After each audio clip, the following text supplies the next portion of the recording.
Chris here from Car Radios in Dorchester. Today we've got this 2011 Hyundai iLoad in for an upgrade. So what we're going to do is we've got the Pioneer SPH-DA230DAB, wired Apple CarPlay, wired AndroidAuto, Bluetooth DAB, FM, and we're going to do the Alpine S65C Type S speakers in the front components. We've got a connects to reversing camera, it goes on the back, and we'll do some Dodo sound deadening. So let's get going, see how we get on.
So here we are, all installed.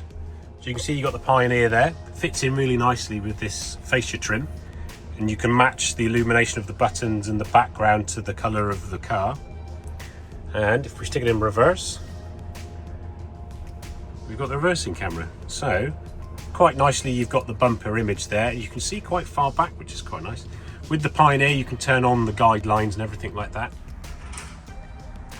So here's the camera, it's a Cam 30. And the idea of this one is that this rotates round so you can change the view of what you're looking at there.